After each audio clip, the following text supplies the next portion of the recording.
Welcome to Eternal Life. I am Polly Joshi. Hi everyone, hope you all are doing good. Today we are going to learn a character from the Bible, the book of Acts chapter 9. His name is Saul, Saul of Tarsus. Let us see about his conversion to Christianity. Saul was born to Jewish parents who possessed Roman citizenship, a coveted privilege. Saul was sent to Jerusalem for his studies under famous Rabbi Gamaliel. Gamaliel was a Pharisee, doctor of Jewish law. Saul got many degrees. This highly educated man, Saul, thought that Christianity was both wrong and deceptive. When we read Acts chapter 9 verses 1 to 2, there we can see that he was breathing threatening and murder against the disciples of Lord. He was a young, proud Pharisee, the unmerciful oppressor, hated the disciple of Jesus Christ. He used to entering every house and dragging off man and woman, committing them to prison in Jerusalem. He continued and expanded his work to the city of Damascus. He had such an intense hatred for Jesus Christ and his followers that he felt that any suffering he inflicted on them was right. Saul was zealous for the law of Moses. Saul had a great passion to eradicate the followers of Jesus Christ from the earth.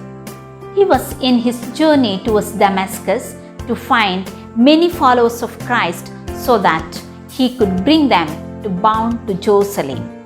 Verses 3 to 6 says, "Now as he went on his way, he approached Damascus, and suddenly a light from heaven shone around him, and falling to the ground, he heard a voice saying to him, 'Saul, Saul, why are you persecuting me?' And he said, 'Who are you, Lord?' And he said, 'I am Jesus, whom you are persecuting. But rise and enter to the city, and you will be told what you should do.'" Humanly speaking, Saul was not a likely candidate for salvation. Everything about Saul's conversion were from God. Saul never attempted to know Jesus Christ because he was blinded by his religious spirit.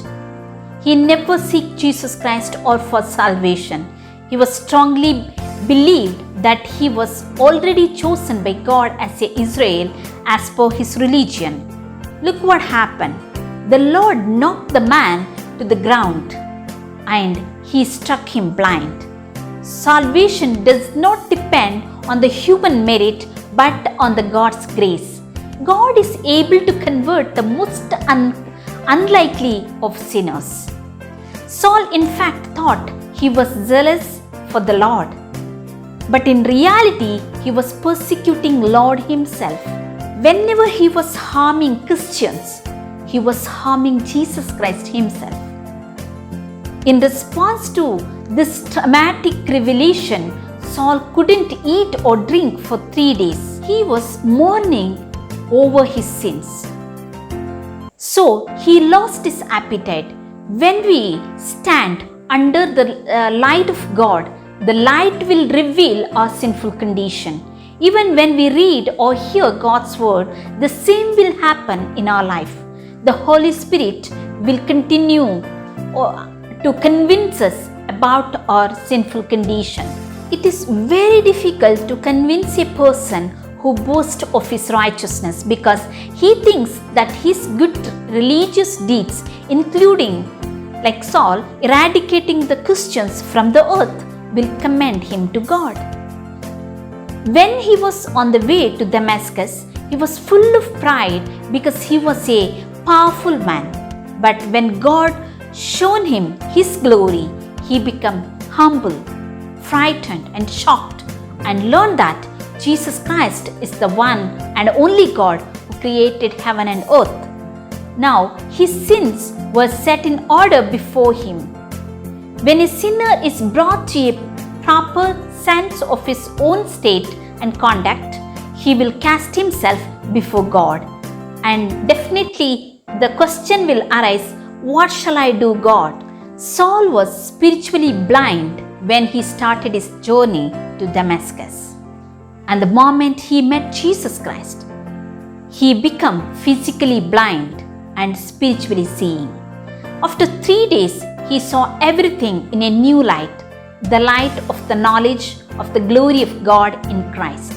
He received Jesus Christ as his Lord and Savior and obeyed him in baptism. 1 Timothy 1:16, Paul says, "But I received mercy for this reason, that in me, as the foremost, Jesus Christ might display his perfect patience as an example to those who were to believe in him for eternal life." If Christ could show mercy to Saul, the persecutor of Jesus Christ himself, it's very clear that his mercy will save you too. Whoever you are, God will never hurry to punish his enemies. He will tarry long to bring you to repentance and coming to the true knowledge of the truth. May God enable you to start a new journey with Jesus Christ. May God help you. Hope this video was helpful to you. If you like this video, please like, share and subscribe and press the bell icon. See you soon with a new video. Till then, goodbye.